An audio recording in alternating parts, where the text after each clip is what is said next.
Duke refused to shake the commoner investor's hand. The next day begged on his knees for a meeting. Before we begin this beautiful period romance story, tell me in the comments where you're listening from.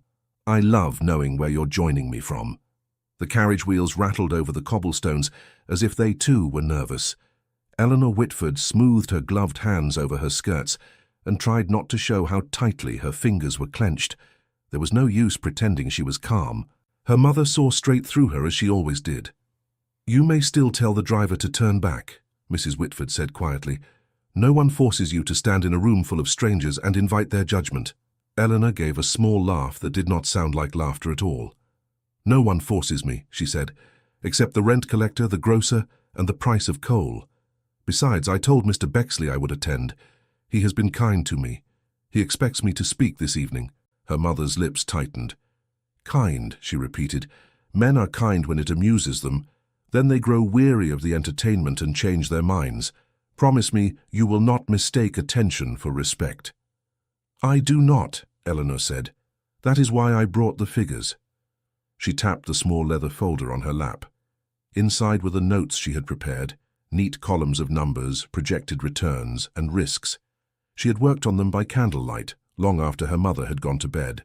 The proposed venture was all anyone in certain circles spoke of, a grand improvement to connect inland fields to the ports by canal.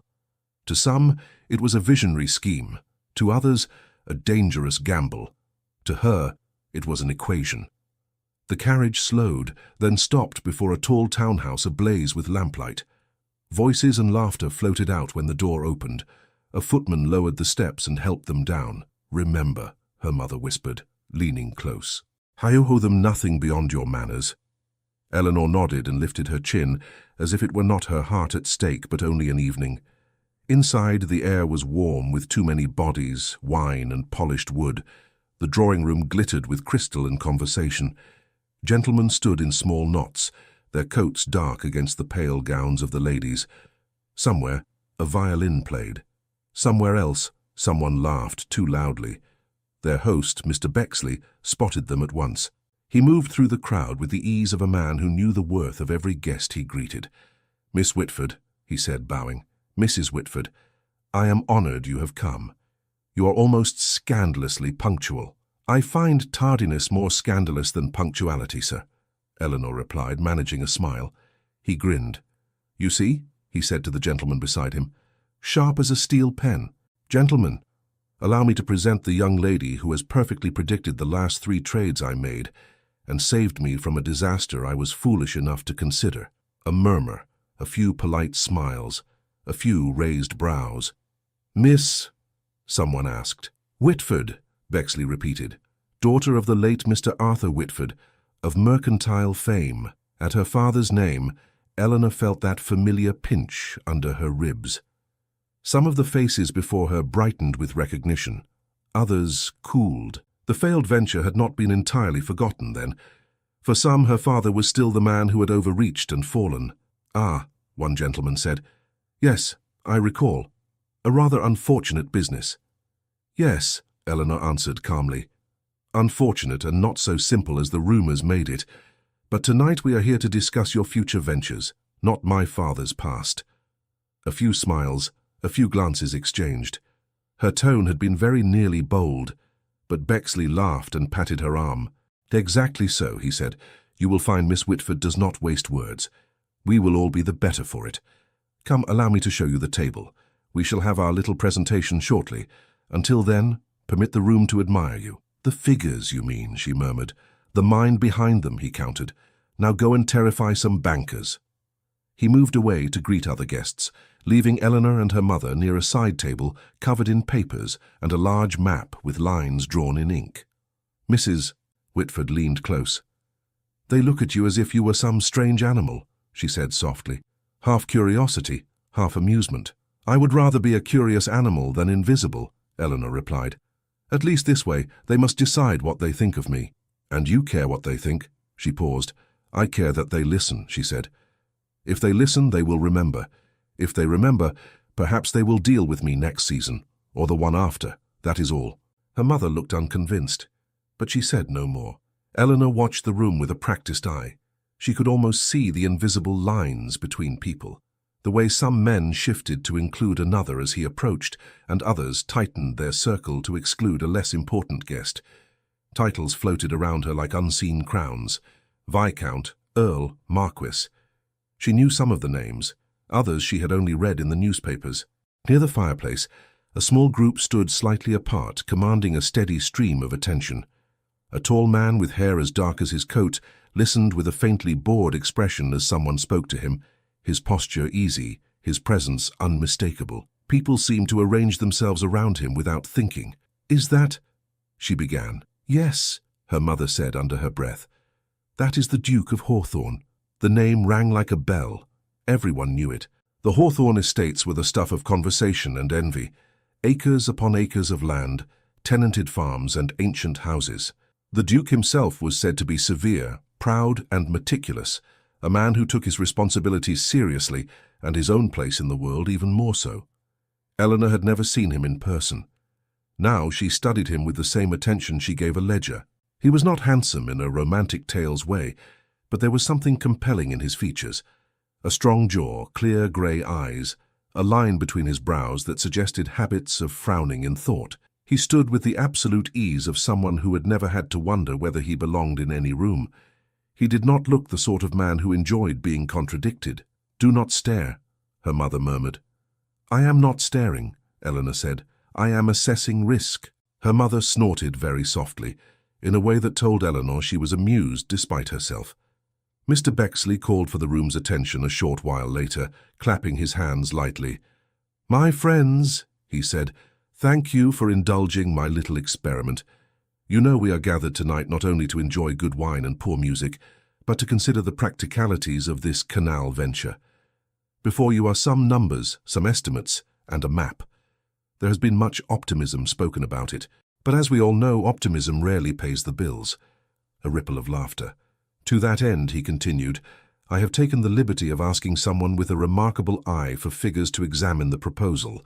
Some of you know her name already. For those who do not, I suggest you listen closely tonight and decide for yourselves. Miss Eleanor Whitford, if you please." The sudden shift of many eyes toward her was like stepping into a field of lanterns. For a heartbeat, the old fear rose. That she would open her mouth and no sound would come. That they would laugh. That her father's ghost would be dragged out into the center of the room, stripped of dignity. Then she remembered late nights at the small table by the window, the ink on her fingers. The clarity that came when numbers lined up and told the truth. She stepped forward. "Gentlemen," she began. "And ladies." A few women glanced at one another, faintly surprised to be acknowledged. "The plan before you is ambitious," she said. "If successful, the canal would indeed increase efficiency and profit for those who trade in grain and other goods. However, there are certain assumptions built into the figures that deserve a second look." One of the older gentlemen near the map smiled indulgently. "Surely you are not about to tell us," he said, "that a lady has discovered flaws in what 3 experienced men of business consider sound." Eleanor met his eyes. "I am about to tell you," she said, "that the expected rate of return you have all been quoting depends on harvest yields remaining unusually high for at least 3 consecutive years. The last time that occurred, according to records, was nearly 20 years ago.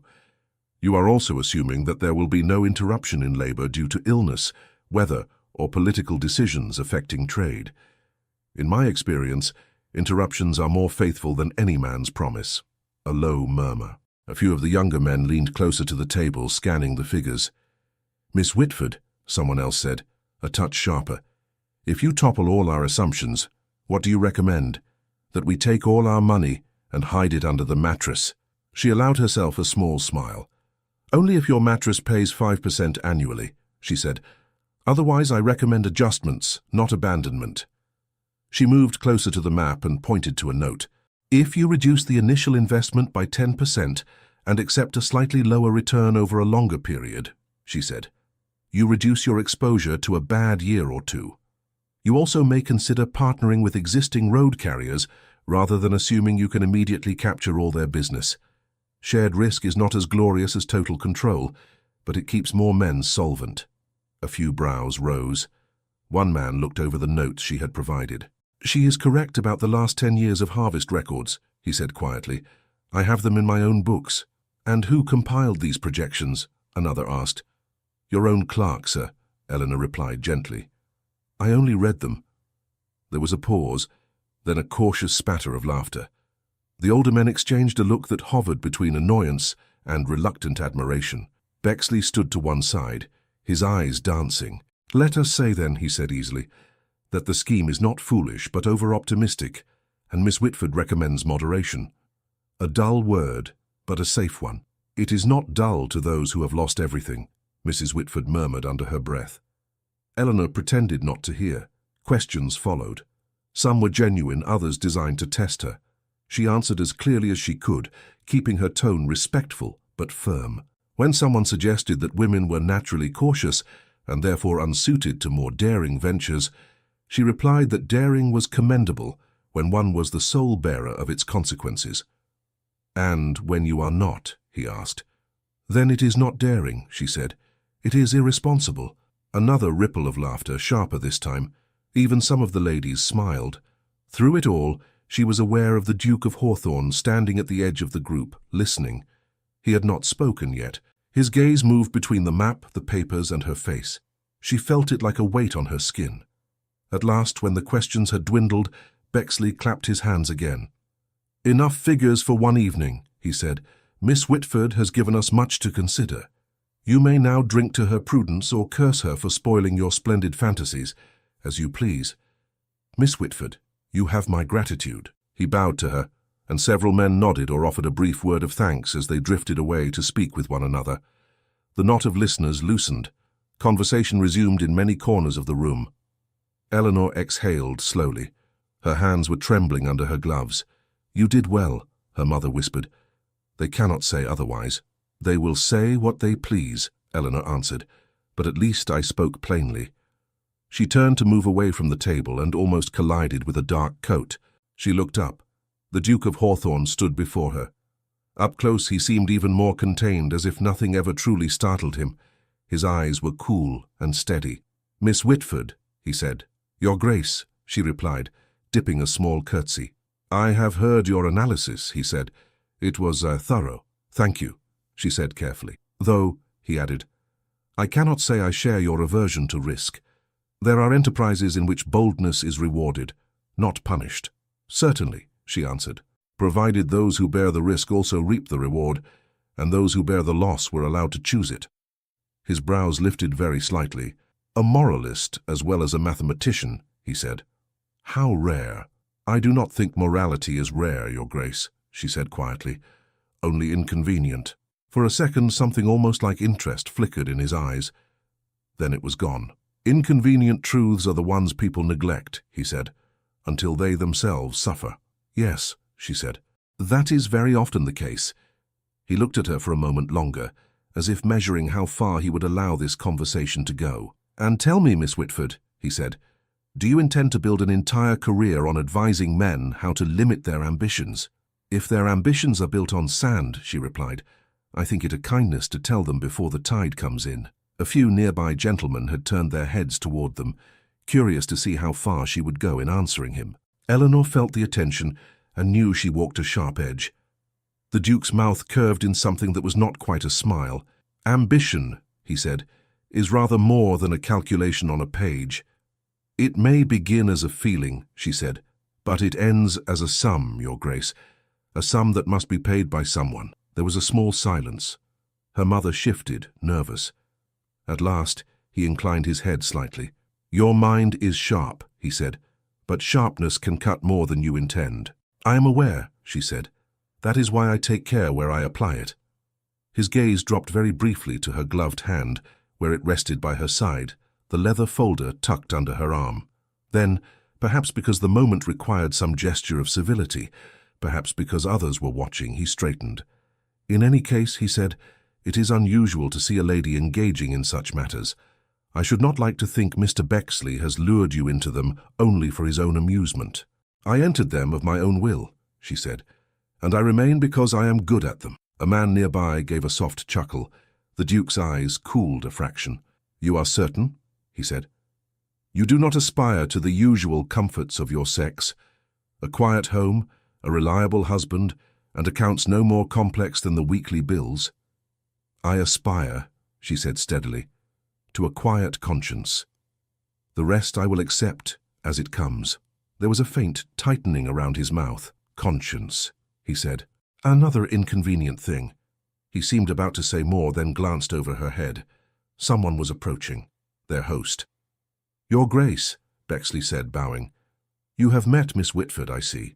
Allow me to say she has saved me from at least one foolish plunge. If you wish to preserve the glory of Hawthorne for another generation, you might do worse than heed her figures now and then. A few listeners laughed quietly, more at Bexley's daring than at his words. Hawthorne's expression did not change. The glory of Hawthorne, he said, has survived rather longer than any one adviser, Bexley. I do not believe it will sink or float on the opinion of a single, unconventional voice. The slight pause before the word told Eleanor exactly what he thought of that voice. Bexley, still smiling, turned to her. Miss Whitford, he said, you have not yet been properly presented to the Duke. Allow me, he gestured between them. Your Grace, this is Miss Eleanor Whitford. Miss Whitford, His Grace, the Duke of Hawthorne. Formality demanded some acknowledgement. Eleanor shifted the folder to her left arm and did what any person engaged in business would do. She extended her hand. It was a simple gesture. She had done it dozens of times with clerks and merchants. It was the ordinary seal of respect between people who expected to meet again and remember one another's names. The room was not quiet, but the space around them seemed to still. The nearest guests watched, pretending not to watch. The Duke's gaze dropped to her outstretched hand. His face did not change. The pause stretched.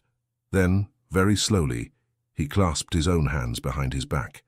He inclined his head just enough to be polite. Miss Whitford, he said, his tone cool and faintly dismissive. I am acquainted with your name now. That will suffice. He did not take her hand. The refusal was as clear as if he had spoken it aloud. Heat rushed to Eleanor's cheeks, so sudden she feared she must glow like a lantern. Her hand hung in the air for a heartbeat too long. She felt, rather than saw, the tiny shock that passed through those watching. A lady nearby gasped softly. Someone coughed. Then she withdrew her hand, steadying it against the leather folder, as if that had been her intention all along. Of course, Your Grace, she said, her voice even. I would not presume to demand more than a memory. Bexley's smile faltered. For a moment he looked as if he might say something, then thought better of it. The Duke, having delivered his silent judgment, turned his attention to a gentleman who had been waiting to speak with him about something entirely different. Conversation, which had hushed around them, resumed with a forced brightness that cut more deeply than open laughter would have done. No one openly remarked upon what had just occurred, but Eleanor felt it in the new caution of the glances sent her way. She was no longer simply the curious woman with a talent for figures. She was the woman whose hand the Duke of Hawthorne would not touch. Her mother's hand slipped through her arm. We should go, Mrs. Whitford whispered. Not yet, Eleanor said, though her throat felt tight. Leaving at once would make a spectacle of it. You are already their spectacle, her mother hissed. Then let them grow bored, Eleanor replied. We will go when we choose, not when his refusal pushes us to the door. She forced herself to move through the room, to speak briefly with those who approached. Some offered strained compliments on her presentation, as if that could disguise their discomfort. Others avoided her entirely, as if proximity might somehow offend the great man by association. Only Bexley dared to come near her after a quarter of an hour. Miss Whitford, he said softly. I am deeply sorry, that was ungenerous of him. It was entirely consistent, she answered. He has a clear understanding of rank, and I do not fit within it. You fit better within the numbers than most men in this room, he said. Numbers have no titles, she replied. They do not care who speaks them aloud. He shook his head. He was wrong, he said simply. That is all. Wrong, she said, and powerful. The combination is familiar. They left a short while later, once the weight of whispers grew too heavy to ignore. The carriage ride home was quiet for several streets. At last her mother spoke. He humiliated you, she said, deliberately, as if you were nothing, as if you were beneath his hand. Eleanor stared out at the dark city. I am not nothing, she said, and I am not beneath his hand. He only believes I am. That is his error. "And what will you do with his error?" her mother asked. "Turn it into interest," Eleanor said slowly. "They will talk of it tomorrow. They will say, 'Did you hear? The Duke of Hawthorne refused to take that woman's hand.' And someone else will say, 'What woman?' And someone else will answer, 'The one who saw through Bexley's canal scheme.' My name will travel with my figures, whether he intended it or not." Her mother made a doubtful sound. "You find advantage in everything," she said. "I try," Eleanor said. "It is that, or drown in it." She did not sleep much that night. The scene replayed over and over behind her eyes. His still face, his hands clasped firmly behind his back, the way the space between them had filled with invisible cold air. She had told herself that she needed no man's approval. Yet the sting of his refusal pierced deeper than she wished to admit. By morning, the anger had cooled into something harder, like glass. She rose, dressed, and went to her small desk by the window. If society would speak of her, then she would give them something to talk about beyond the cruelty of a proud duke. She wrote letters, answered inquiries, and reviewed the notes for a possible partnership someone had mentioned to her the week before. Her mind, once engaged, pushed aside the bruise on her pride. On the other side of the city, in a quieter, grander house, the Duke of Hawthorne sat in his study, sifting through estate correspondence. The memory of Eleanor Whitford's outstretched hand flickered through his mind now and then, not entirely comfortably. He pushed it away, telling himself he had done nothing improper. A duke could not be expected to treat a commoner lady who played at investment as if she were his equal. A footman appeared at the door. "Your Grace," the man said, his face pale. "There is an agent here from the North Estates.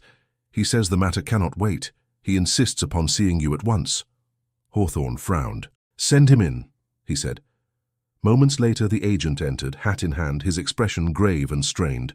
"Your Grace," he began, voice tight, "I am afraid I bring very serious news regarding the Whitmore partnership and the credit extended upon your northern lands."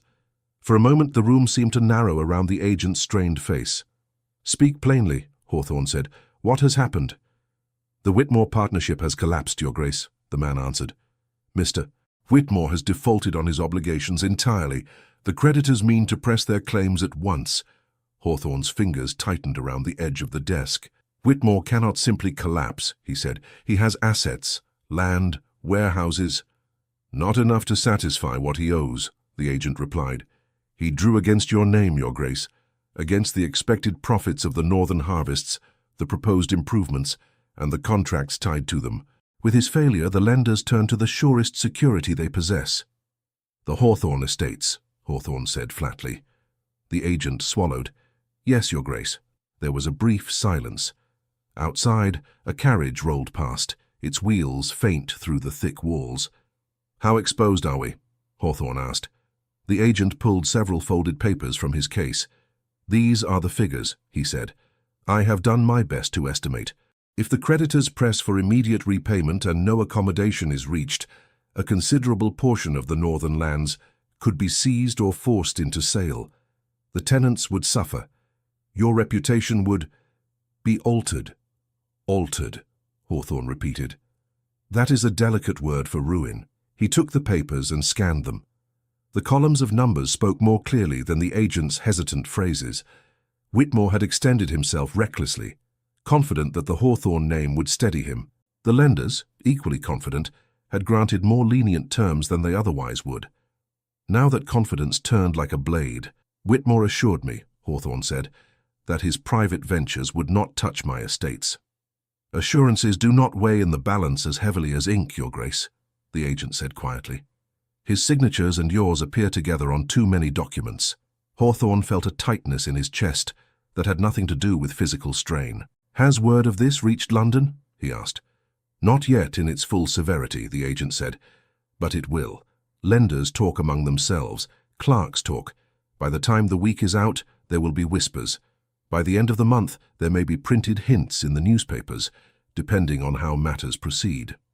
Hawthorne placed the papers on the desk, aligning their edges with unnecessary care. "Leave these with me," he said. "You will inform no one else of the scale of our exposure. If anyone asks, you will say only that there has been some inconvenience with the Whitmore accounts, which is being addressed." "Yes, Your Grace." I will send instructions, Hawthorne said. Until then, make no commitments on my behalf. The agent bowed and withdrew. When the door closed, Hawthorne remained motionless for several seconds, staring at the numbers as if they might rearrange themselves under his gaze. They did not. He reached into a drawer, took out a small key and opened the inner compartment where his most private documents lay. Contracts, bonds, letters from bankers. He spread them out and traced the path of Whitmore's influence, the connections that had seemed so beneficial when the partnership began. He had thought himself prudent, demanding collateral and written terms. He had believed his name a shield. Instead, it had become a bridge upon which Whitmore's debts now marched into his house. He needed time to reassure the lenders, time to arrange new credit, time to cut away the rot without losing the tree. And time, above all, was the one thing men never truly controlled. By the end of the day, his London banker had been summoned. The man arrived with ink-stained fingers and a narrow, careful expression. "You must understand, Your Grace," the banker said after reviewing the papers, "that the markets are sensitive. Any hint that the Hawthorne estates are under strain will cause creditors to stiffen their terms. If we move quickly, we may prevent the worst of it. If we hesitate, others will act for us." "I have no intention of hesitating," Hawthorne said. "What are my options?" "You might sell some non-essential properties," the banker said. "Townhouses you do not use, hunting rights, shares in certain ventures. It would raise immediate capital." "The non-essential properties," Hawthorne said, "are precisely those that provide ready money in lean years. I will not strip away the fruits to save the branches. Is there no other course?" The banker hesitated. "There is always another course, Your Grace," he said, "but some are unpalatable. You might seek a new alliance, a fresh partner with capital and appetite for land, someone willing to extend credit on generous terms in exchange for influence over certain decisions." "You speak as if you have someone in mind," Hawthorne said. "There are always men with money," the banker said, "and a few women as well, though society speaks of that less freely. Of late, there has been talk of a certain investor here in London, someone with a keen eye for opportunity, who prefers to remain discreet. They have taken positions that suggest they look beyond immediate show and consider the long view. If you could find such a person and convince them to ally with you rather than with your rivals, much might be salvaged." "And if I cannot?" Hawthorne asked. "Then you must sell what you do not wish to sell," the banker said, "or face the consequences when the creditors grow impatient." Hawthorne dismissed him with fewer words than politeness demanded. He could not abide the thought of inviting a stranger into the heart of his estates, giving them a say in decisions that had always rested in his family's hands. Yet he could not ignore the figures. That night, while London slept or danced, rumours began to slip from desk to desk, from clerk to clerk, from whispered conversation in one counting-house to a similar murmur in another. "Have you heard? Whitmore has gone under, with Hawthorne tied to him. Impossible. Nothing is impossible when men trust their own names too much. It will not touch the Duke. A man like that does not fall. We shall see." By the end of the week, the whispers had found their way to drawing rooms and dinner tables.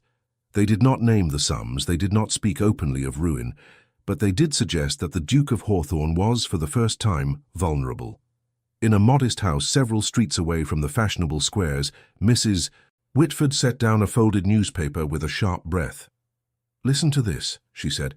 "It speaks of inconveniences in certain agricultural partnerships in the north, and of a great name that may be forced to make adjustments." "It does not name the great name," Eleanor said, setting a teapot on the table. "It does not need to," her mother replied. "There is only one house they hint at, the Hawthorne estates. They say nothing directly, but the shape of it is clear." Eleanor dried her hands and took the paper. She read the small column, the careful phrasing, the suggestion without outright statement. "The surest towers feel the wind first," she read aloud. "They make a poem of it. They make entertainment of it," her mother said. "They will enjoy seeing him scramble." Eleanor's eyes lingered on the words. "He humiliated you," her mother said. "I cannot pretend it does not please me to see his pride shaken." "I do not rejoice in other people's misfortune," Eleanor said. "You are kinder than I am," Mrs. Whitford replied. "I have not forgotten how they spoke of your father when things went badly for him. They did not pause to consider that other people might suffer. They will not pause for Hawthorne either. They will only smile more quietly while they sharpen their knives. Eleanor set the paper down. His tenants, she said, his workers. They will not find it a pleasant poem if the estates falter. His tenants are not your concern, her mother said. Every estate's tenants are someone's concern, Eleanor answered, even if those someones prefer not to think of it. Her mother sighed. You cannot mend the world by balancing its ledgers, she said. No, Eleanor agreed, but I can refuse to profit from certain kinds of ruin. She meant it. Yet when, later that day, a letter arrived from Mr.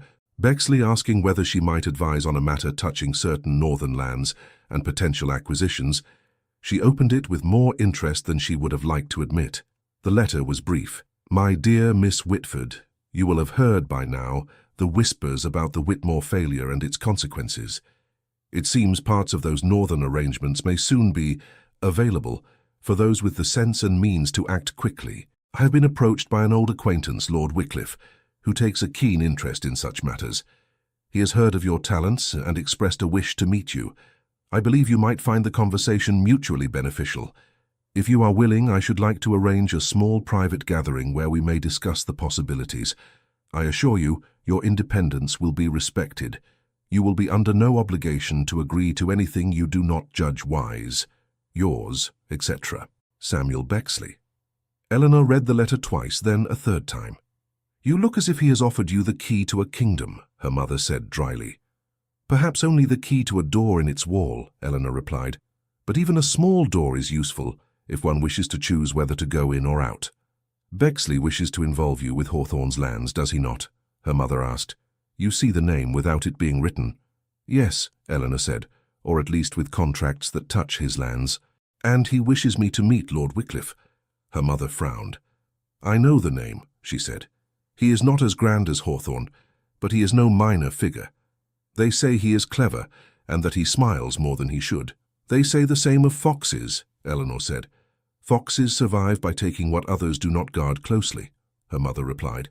You must guard yourself. I always do, Eleanor said. The small gathering Bexley arranged was held in a more modest room than the previous soirée. No glittering crowd, no music. Only a polished table, a map, a tray of tea and 3 chairs. Lord Wycliffe arrived with unhurried grace. He was handsome in a way the Duke of Hawthorne was not, his features smoother, his smile easier, his blue eyes bright with good humour that never quite reached their depths. Miss Whitford, he said, bowing, I have heard so much of you that I began to suspect you were an invention of Bexley's. I am relieved to find you are real. It would be most inconvenient to negotiate with a myth. I assure you my figures are more solid than myth, my lord, she said, though I cannot speak for my reputation. Bexley chuckled. Be wary, Wycliffe, he said. She has a tongue as sharp as her pen. Wycliffe smiled at Eleanor.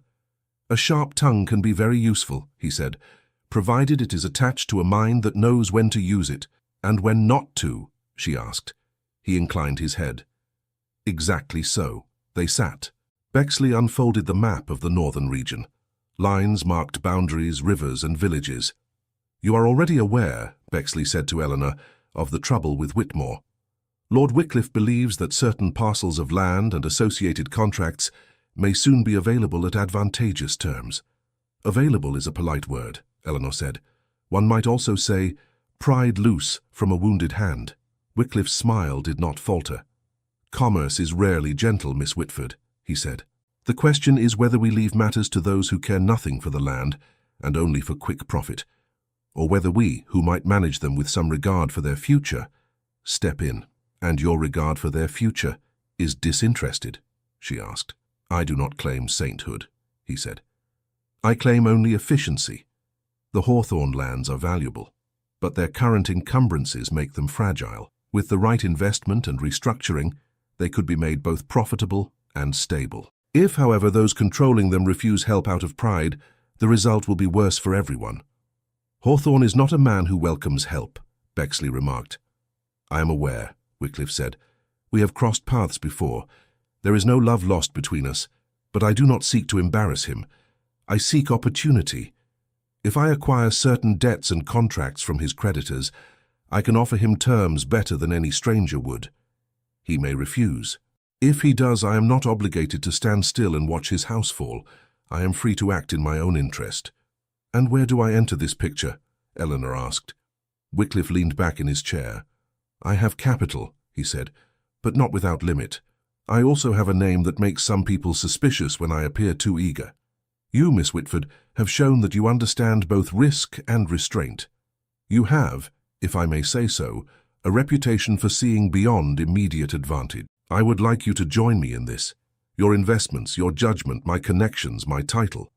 "And in return?" she said. "In return," he said, "you would share in the profits. You would also gain leverage, influence, a say in how the land is managed. If Hawthorne agrees to our terms, we become his partners. If he does not, we become his creditors. Either way, we are in a position to ensure the estates are not torn to pieces by 10 different hands. And you," she said, "gain a measure of control over a rival." He smiled. "I will not insult you by denying it," he said. "But I will say this. The alternative is not that Hawthorne remains as he is. The alternative is that others take advantage where we do not. Men who will not invite a woman to the table with them. Your invitation is very flattering," she said. "It is not flattery," he replied. "It is practicality. I have read your analyses. I have spoken to men who have profited by taking your advice. You see patterns others miss. I prefer allies who can see." She looked down at the map. The inked boundaries might as well have been marks on a ledger. Behind each line lay cottages, fields, lives. Her father had once spoken of the Hawthorne estates as something distant and unassailable, like a mountain. Now they lay on a table in front of her, as numbers and potential adjustments. "Miss Whitford," Bexley said gently, "you need not decide at once. We are asking you to consider nothing more." "What terms do you propose?" she asked. Wycliffe's eyes brightened almost imperceptibly. "I propose," he said, "that you and I share equal say in any major decisions.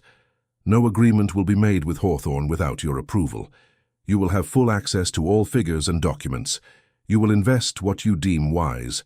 I will match it and add further sums as required. Profits will be divided proportionally, losses as well. If at any point you feel the enterprise has become untenable, you may withdraw your capital with fair notice, and I will assume full responsibility." "It sounds generous," she said. "It is sensible," he answered.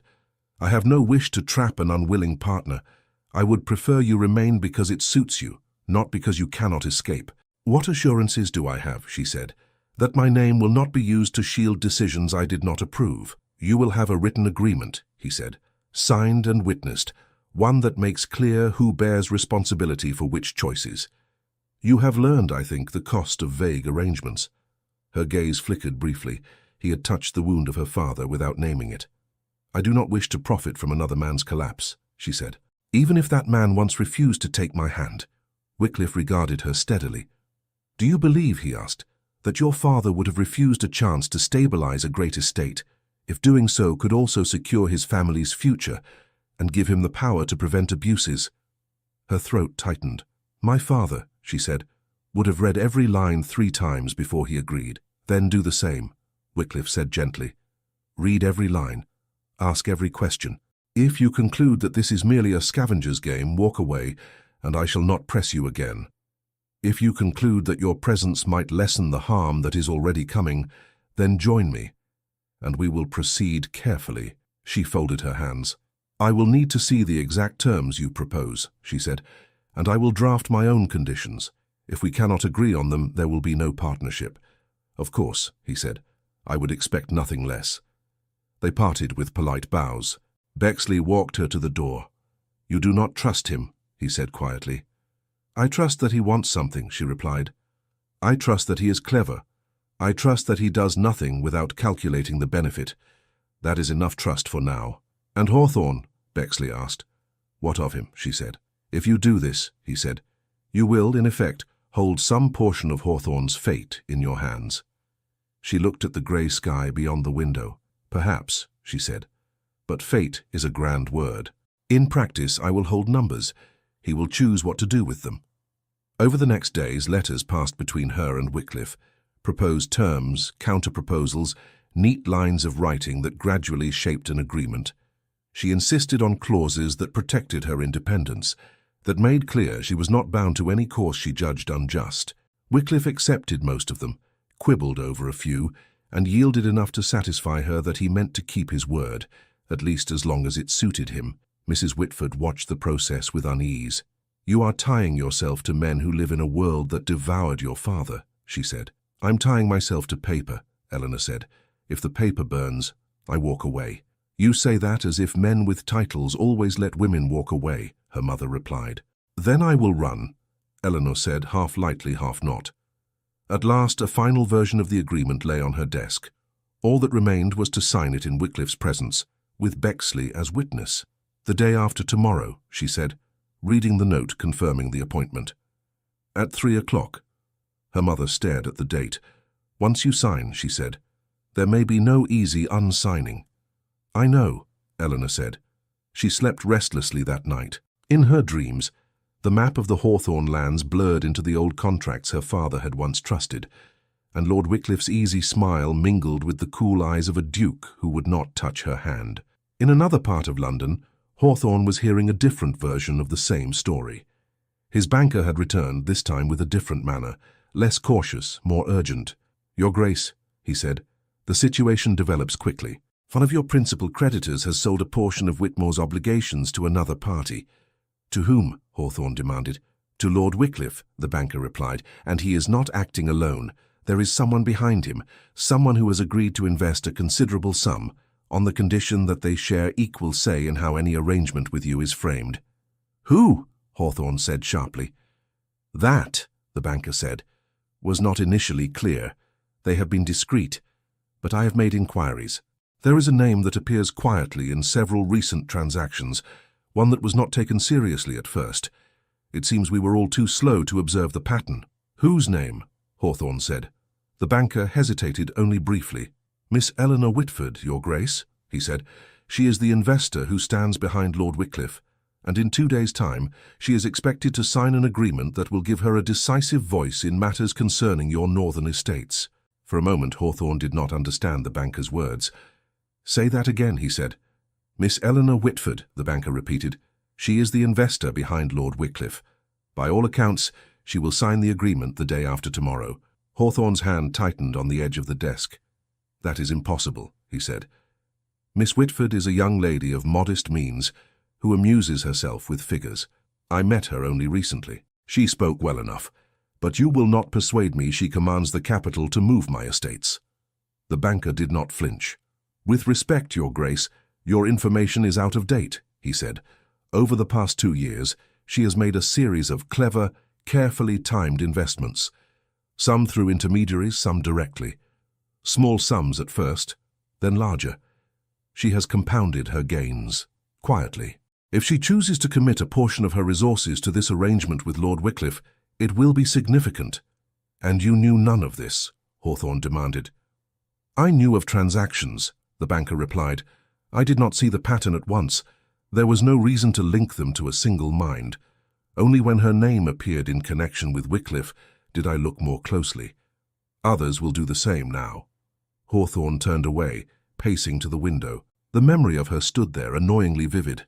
The level gaze, the precise voice, the hand he had refused to take because his rank would not bend. "You tell me," he said quietly, "that a woman I publicly slighted now holds the ability to dictate terms to me." "I tell you," the banker said, "that in 2 days' time she will unless you act first. It may be that she would prefer to deal with you directly. You have not yet given her the chance." Hawthorne's jaw tightened. "I am not in the habit of courting favor from commoners," he said. "You are not in the habit of needing to," the banker answered. "Times change." The words stung. Hawthorne turned back. "If I approach her," he said, "what then? I kneel before the woman and beg her to forgive an injured hand and an injured pride." The banker hesitated. "I do not advise on matters of pride, Your Grace," he said, "only on matters of solvency. If you do nothing, Lord Wycliffe and Miss Whitford will sign their agreement. They will then choose whether to offer you terms or to let events take their course. If you speak to her before that, you may have some influence on the shape of those terms. Perhaps more." "Perhaps," Hawthorne repeated. "You ask me to abase myself on a perhaps. I ask you to consider what it will cost if you do not," the banker said. "The land does not care for pride." It cares for weather, labor, and the terms under which credit is extended. At present, those terms are turning against you." Hawthorne dismissed him. When he was alone, he sank into his chair and pressed his fingers to his temples. Of all the names that could have risen from this tangle of debts and contracts, it had to be hers. Miss Eleanor Whitford, the woman whose hand he had rejected under a dozen watching eyes, the one whose calm voice had undermined half a room's assumptions about a canal. He had thought of her afterward more than he liked to admit, irritated by his own lingering awareness of the look in her eyes when she withdrew her hand. Now that same hand might soon sign an agreement that would place part of his future under her control. He rose abruptly and rang for a servant. "Send for my mother," he said. "Ask the Dowager Duchess to join me here." When the Dowager entered, she carried with her the scent of starch and lavender and the weight of a lifetime's certainty. "You look harassed," she said by way of greeting. "I hope we are not reduced to selling the family silver. I have grown fond of it." "We may be reduced to selling more than silver," Hawthorne said. "Sit down, mother. There is something you must hear." He told her in broad strokes of the Whitmore collapse, the creditors, and the figure of Lord Wycliffe moving among them like a patient predator. When he reached Eleanor's name, his mother's eyebrows rose sharply. "A commoner girl," she said, "playing at investments, and you tell me she now has power to trouble us." "She is no girl," Hawthorne said. "She is a woman with a mind for figures, and yes, she has allied herself with Wycliffe. Between them, they may soon hold enough of our debts to force us into whatever arrangement pleases them." "And what do you intend to do?" his mother asked. "Bow to them?"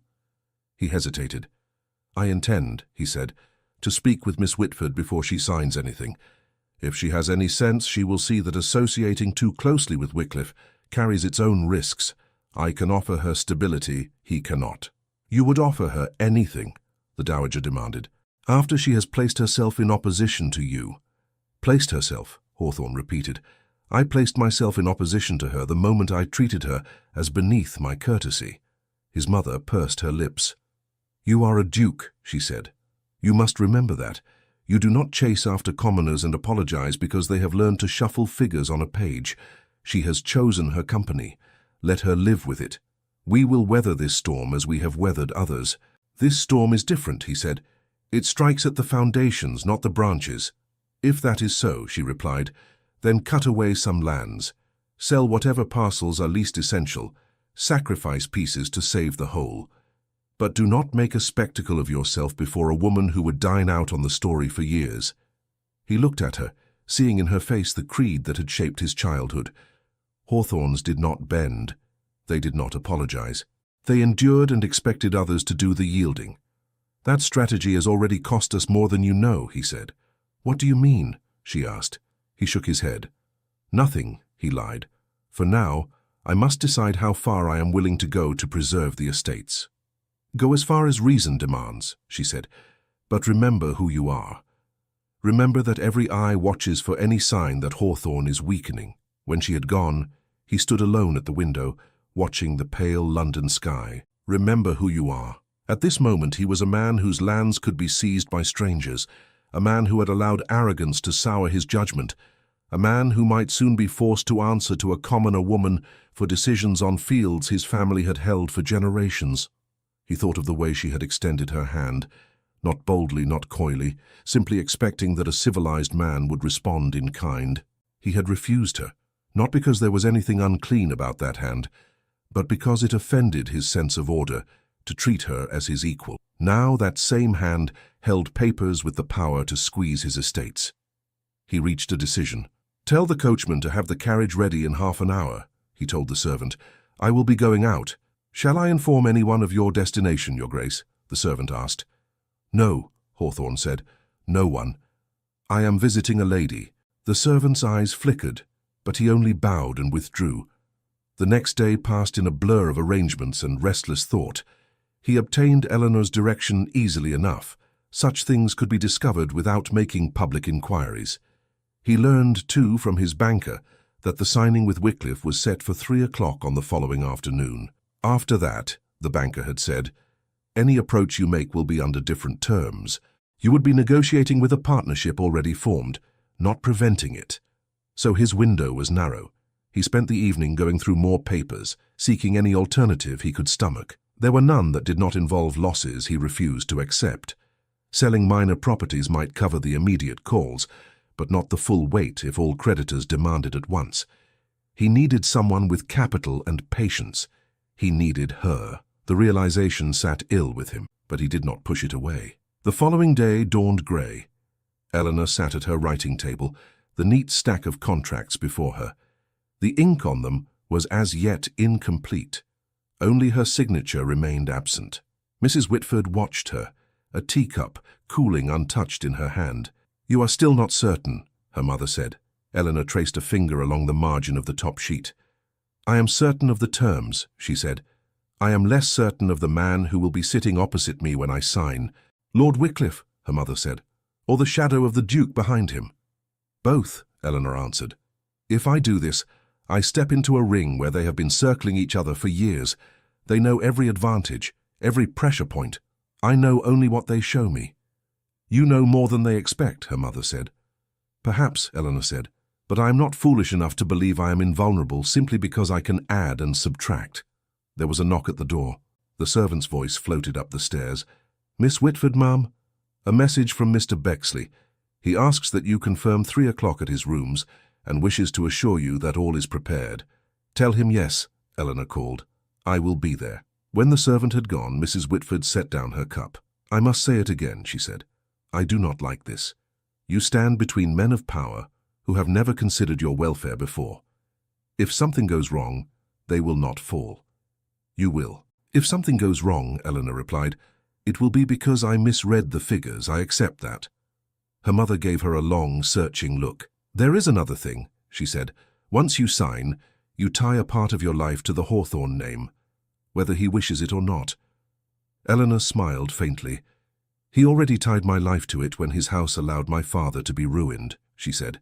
"The difference now is that I will have a say in how the knots are pulled." Her mother flinched. "You never speak of that," she said. "I thought you had put it aside." "I set it on a higher shelf," Eleanor said. "I did not forget it." She rose. "I should dress," she said. "If I am to sit across from a lord and a banker, I would rather not do it in my morning gown." She went upstairs and chose her clothes with unusual care, not because she wished to impress, but because she wished to arm herself. A dark, plain gown that did not show smudges of ink, gloves without frayed seams, a bonnet simple enough not to invite ridicule, neat enough not to invite pity. By 2:30 she was ready. The contract lay in her reticule, folded precisely. "Do you wish me to accompany you?" her mother asked. "No," Eleanor said. "This is a conversation among those who will bear the risk. It would not be comfortable for you." "It will not be comfortable for you either," Mrs. Whitford said. "Comfort," Eleanor said, "is a luxury. Today I am buying something else." She kissed her mother's cheek, took her reticule and descended the stairs.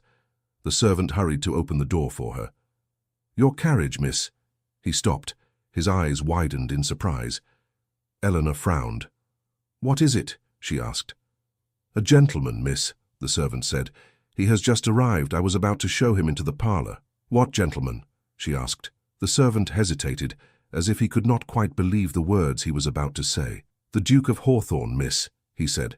For a second, Eleanor thought she had misheard. "The Duke," she repeated. "Here?" "Yes, miss," the servant said. "He asked for you by name." Her heart gave a hard, unpleasant thud. "Where is he?" she asked. "In the front hall," the servant said.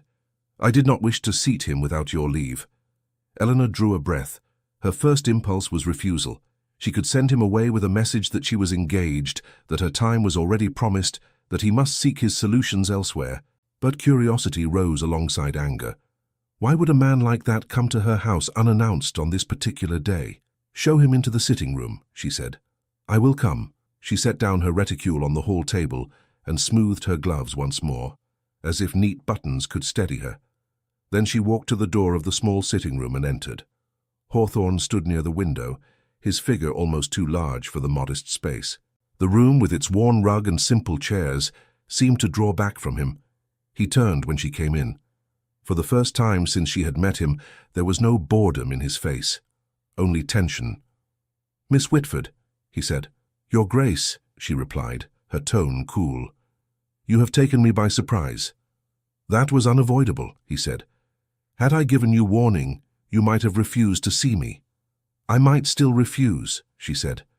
The day is not yet over. He inclined his head slightly. Then allow me to speak quickly, he said.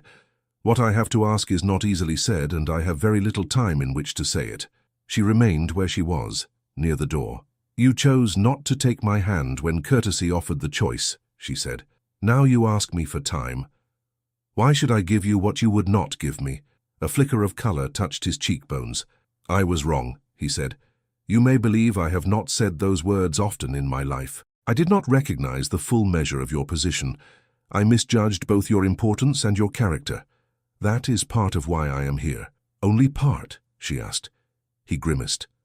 The rest, he said, is necessity. You know of the Whitmore collapse. You know what it has done to my affairs. You have been invited to tie yourself to Lord Wycliffe in a way that will give you influence over my lands. I am not so blind that I cannot see how dangerous that alliance will be to me, and how beneficial it may be to me, she said. Yes, he agreed, and to Wycliffe. He gains an ally whose reputation for prudence will soften perceptions of his appetite for control. You gain access and power. I lose what my family has held for generations, or I submit to terms set by a man who has never wished me well. And where does your repentance over a refused handshake enter this picture? She asked. He drew a breath. If my apology matters at all to you, he said, let me give it now. I treated you as beneath my regard. I allowed my pride of birth to override simple civility. It was unworthy. I cannot undo the insult, but I can begin to act as if I recognize your true position, which is not below mine in this matter. Silence hung between them for a moment. She watched him, searching for mockery, for some hint that this was performance only. She did not find it. Very well, she said at last. You have apologized. What is it you ask? He looked at her directly. Speak with me, he said. Before you sign anything with Wycliffe, hear what I can offer you instead. If you still choose to stand with him afterward, I will not trouble you again. You wish me to break with him, she said. I wish you to consider dealing with me directly, he replied, without his shadow between us. I will grant you terms as favorable as he would, perhaps more so. You would gain what you desire without tying yourself to a man whose interests do not align with yours. And what do you know of my desires? She asked. He hesitated. I know you care for more than numbers, he said quietly. I heard it in the way you spoke of risk and who bears it. Wycliffe cares for profit and leverage. He will use you so long as you serve those ends. I would prefer to treat you as a partner, not a convenience. You speak well, Your Grace, she said. Better than you did when we first met. Desperation improves a man's manners, he said dryly. To her surprise, the corner of her mouth twitched. And how desperate are you? She asked. Desperate enough, he said, to come to your house without announcement. Desperate enough to stand in a room that does not suit me and ask a woman I injured to save what I was born to protect. Her gaze sharpened. Stand? She repeated. He understood. Slowly, as if acknowledging a private sentence, he sank to one knee on the worn carpet. The sight shocked her more than she had expected. A duke on his knee in her small sitting room, under the watchful gaze of her mother peering from the doorway and the servant hovering in the hall. Your Grace, she said, startled. Get up. Not until you promise me one thing, he said. What do you ask? She demanded. That you will not sign with Wycliffe, he said, until you have heard in full what I propose, that is all. She glanced at the doorway. Her mother's eyes were wide, her hand pressed to her throat. Close the door, Eleanor told the servant. No one is to come in until I call. The servant obeyed, retreating and drawing the door almost shut. Mrs. Whitford remained just visible, her expression a mixture of alarm and reluctant fascination. Get up, Eleanor said again. If you remain like that, my neighbors will imagine I am refusing a proposal of marriage. Would you refuse? He asked, half in bitter humor. Yes, she said promptly. At present, I would. Now get up. I dislike speaking down to anyone, even a duke. He rose. The moment of shock passed, leaving a quieter tension behind. You have my promise, she said. I will hear you before I sign. But you must also hear me. There are things you do not yet know that may affect whether you wish my involvement at all. He frowned slightly. "What things?" he asked. "Not here," she said. She crossed to the door and spoke softly to her mother. "I must speak with His Grace in private," she said. "There are matters of business that concern us, you know what I mean." Her mother's face changed, understanding dawning. "Those papers," Mrs. Whitford whispered. "You mean to show him?" "Yes," Eleanor said. Her mother hesitated, then nodded. "I will sit in the front room," she said. "If you need me, call. If he forgets himself, I will raise the street." "Nothing will happen that you cannot speak of in church," Eleanor said. "I promise." She closed the door to the front hall and then led Hawthorne to the smaller inner parlour, a room used mostly for serious talk and winter evenings. It held a table, 2 chairs, and a bookcase. "Sit," she said. He obeyed. She went to the cabinet where she kept her most important papers, unlocked it, and drew out a tied bundle. "You came to speak of terms," she said. "Before we discuss those, you must understand the full history between your house and mine." "I do not believe our houses have much history," he said. "Until the other night I had never heard your name." "That is part of the problem," she said. "Your father heard it. Your steward heard it. Your tenants and my father's creditors heard it very well indeed." She set the bundle on the table and untied the string. Letters, agreements, and copies of ledgers lay within. On more than one, the Hawthorne seal was pressed into the wax. Hawthorne stared at the familiar crest stamped in red and black, suddenly cold. For a moment Hawthorne only stared at the seal, as if it had no right to be there. "Where did you get these?" he asked. "From my father's desk," Eleanor said. "After his death. They were among the papers he kept locked away. My mother could not bear to look at them. I could." She slid the top letter toward him. "You may recognize the hand," she said. "It belongs to your late father's steward, Mr. Harrington." Hawthorne's mouth hardened. "I know Harrington's hand," he said. "He served my father for 20 years. He kept the estate books." "Yes," she said. "He kept them. And he kept certain truths from daylight as well." He unfolded the letter. The paper crackled, old but not fragile. "To Mr. Arthur Whitford," he read softly. "Regarding the matter of our joint venture in Northern Transport, I have made such adjustments as were necessary to ensure that any resultant shortfall does not appear in the Hawthorne ledgers." He broke off. "Go on," Eleanor said. His eyes moved down the page. "Your own accounts as a merchant are more flexible in public opinion, and it will therefore be less damaging if the loss is carried under your name. You will be compensated in private by certain concessions from our side, which we may arrange at a later date, once the present storms have passed." He looked up sharply. "You expect me to believe," he said, "that my father sanctioned this?" "Turn to the next letter," she said. He did. The handwriting there was different, neater, more commanding. "Your father wrote that one," Eleanor said quietly. He read it, his jaw clenched. "Harrington," he read, "I approve your suggestion. It is imperative that no stain attach itself to the Hawthorne estates at this time. Mr. Whitford is an honourable man and will bear the loss bravely. See that he is given every informal assistance you can contrive, but keep our name out of the official accounts." He finished, then lowered the letter slowly. Silence filled the room. "My father wrote this," he said at last. "I recognize the signature, the phrasing, but this cannot be the whole story." "It is enough of it," Eleanor said. "The venture failed. My father bore the loss in public. Your house bore it in private. When creditors asked who had miscalculated, only one name was spoken aloud. Whitford. Hawthorne remained unsullied." "Harrington wrote of compensation," Hawthorne said. "Did your father receive any?" She shrugged one shoulder. "Some small favors," she said. "Delays on certain payments, gentle words in some quarters. None of it mended his reputation. Once people believe a man has failed, they prefer the story to the truth." He stared at the letters again, as if trying to will them to say something else. "My father was a man of honor," he said. "I do not doubt he believed that," she replied. "But he chose to place that honor above my father's good name. He chose silence when speech would have saved us. It may be that he meant to make amends later. Men often intend such things. The moment passes. They grow used to the comfort of being believed innocent." His hand tightened around the edge of the table. "How long have you known this?" he asked. "Since the year after my father died," she said. "I was going through his papers to settle what little remained. I found this bundle. I read every line, twice. And you did nothing? He demanded. You could have taken this to a solicitor, to a paper. You could have accused us openly. Yes, she said. Why did you not? He pressed. She met his eyes. Because I knew very well how the story would be told, she said. It would be written as a tragic tale of a great house brought low by an ungrateful merchant's daughter who would not let an old matter rest.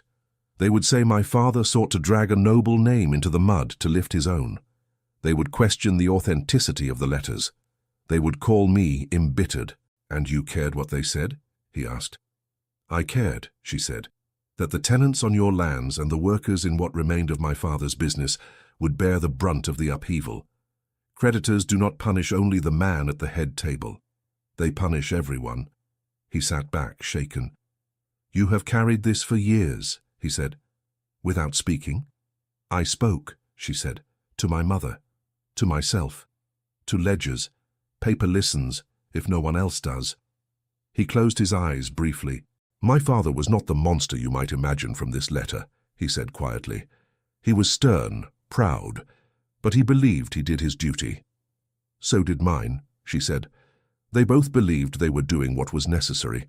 Only one of them had a title to shield him from the consequences. He opened his eyes again. Why show this to me now, he asked. If you wished revenge, you might simply sign with Wycliffe, tighten the noose, and let rumor and debt do their work. I did not say I wished revenge, she said. You cannot pretend you feel nothing, he said. You stood in a room and watched me refuse your hand, knowing what my house had already cost yours. It would be inhuman not to feel the temptation to strike back. She inhaled slowly. Of course I feel it, she said. I'm not made of stone. When your banker told you my name, I imagine he enjoyed the irony. I have considered more than once what it would mean to take these letters and show them to those who once turned their backs on my father. To see them look at the hawthorn crest and realize they had misjudged. And yet you did not, he said. And yet I did not, she agreed. He was quiet for a moment. What do you want, Miss Whitford? He asked. Truly, not in polite phrases, not for the sake of any bargain. What do you wish to happen? She looked down at the papers, then at him. I want my father's name cleared, she said, publicly, without condition, without evasion. I want those who whispered about his supposed greed and incompetence to know they were wrong. I want my mother to walk into a room and not see people lower their voices because they remember a scandal. He nodded once. That, he said, can be done. I also want, she continued, to prevent your estate from being carved up by men who see it only as a set of figures. I do not care for you personally enough to wish you comfort for its own sake, Your Grace, but I care that tenants are not thrown from their homes because you were too proud to accept help from anyone not born with a crest. His mouth tightened. Fair, he said. Painful, but fair. And, she said, I want to prove that what I do, what I know, has value beyond being an amusing curiosity at a London supper. I want the work I do to change something real. You have just described, he said slowly, the very things I am least practiced at giving: public admission of fault, shared power, and visible change. Then you must decide, she said, whether you will learn new habits. He let out a short breath that might have been a laugh. And if I refuse? He asked. She gathered the letters and retied the bundle. Then I shall sign with Lord Wycliffe this afternoon, she said. I will use what influence I gain to moderate his worst impulses if I can. And if I cannot, I will withdraw my capital and let him bear the consequences alone. As for these papers, perhaps I will burn them. Perhaps I will keep them on the same high shelf where my father's memory rests. Either way, you will have chosen not to know the full cost of your father's decisions. He watched her fingers on the string. And if I agree? He asked quietly. She met his gaze. Then I will not sign with Wycliffe, she said. I will invest in your estates directly. I will design a plan to satisfy your creditors and restructure your obligations. In return, you will sign your own papers. They will state, in clear words, that my father bore blame that was not his, and that the Hawthorne house benefited from that silence. They will also name me as your partner in financial matters, with a voice you are bound to respect. Finally, you will commit to certain reforms on your land. Written, not merely spoken. You ask a great deal, he said. Yes, she said. Do you have a great deal to mend? He looked down at the letters again. His face was drawn. My father is not here to answer, he said. I am being asked to confess to a sin I did not myself commit. If you prefer, she said, you may phrase it as a regret, that you have learned since his passing of an injustice he allowed, and that you wish to set it right. The exact words are less important than the fact that they are spoken. And my own offense? He asked. Do you require me to apologize publicly for your hand as well as your father's? She gave him a brief, cool look. I believe you have apologized where it matters, she said. The rest is between us. Silence stretched. He reached for the bundle and held it as if it were heavier than paper. I do not like yielding, he said. Neither do I, she answered. I have yielded my whole life. To gossip. To men who thought a woman had no place at a counting desk. I am done with that. If you agree to this, it will be because you see it is the only way to preserve what you value. If you do not, then we waste both our time. He sat for another long moment. Then he nodded once, decisively. Very well, he said. Draft your terms. I will read them. If they are as you have described, I will sign. She felt a small, sharp release of breath she had not known she was holding. In that case, she said, I must also send a note to Mr. Bexley. Lord Wycliffe expects me at 3 o'clock. Will he be pleased to receive your refusal? Hawthorne asked. I doubt it, she said, but my obligation is to my own judgment, not to his expectations. She rose and went to her writing desk. He watched as she took a sheet of paper and dipped her pen. What will you tell him? He asked. That circumstances have changed, she said. That I cannot in conscience proceed with an agreement that places me in direct opposition to someone whose tenets may bear the weight of our contest. That I thank him for his confidence and hope he will forgive my withdrawal. And he will? Hawthorne asked. He will not, she said, but he will pretend to. She wrote quickly, folded the note, sealed it, and rang for the servant. See that this is delivered at once to Mr. Bexley, she said. Personally. Yes, miss. The servant left. Silence settled again, lighter now as if some invisible knot had loosened. You understand, Hawthorne said after a moment, that by refusing Wycliffe, you may make an enemy. She gave a small shrug. I suspect he was never truly a friend, she said. At worst, I lose the protection of his name. At best, I avoid being drawn into a feud that is older than I am. And you gain a more troublesome ally, he said. That remains to be seen, she replied. He almost smiled. Very well, he said. What happens next? Next, she said, you bring me everything. All your contracts, all your debts, all your ledgers. Nothing held back. If we are to steady this ship, I must know its leaks. My steward is in the country, he said. He will not like handing the books to a stranger. Your steward may adjust his liking, she said, or he may look for work elsewhere. I do not bargain with half-truths. He studied her face. You are certain you wish to tie yourself to this? He asked. Once we begin, you will be exposed to every unpleasant story, every rumor, every sharp word from those who do not approve of a woman in such a place. I am already exposed to their sharp words, she said. I might as well earn them properly. He laughed, a short, surprised sound. You are unlike anyone I know, he said. You should meet more people, she replied. They spent the next hour sketching the outline of what needed to be done. He explained the structure of his estates, the particular vulnerability of the northern lands, the more stable holdings elsewhere. She asked questions that cut through his assumptions. When he spoke vaguely of obligations, she demanded numbers. When he mentioned customary allowances for certain dependents, she asked what they cost and why.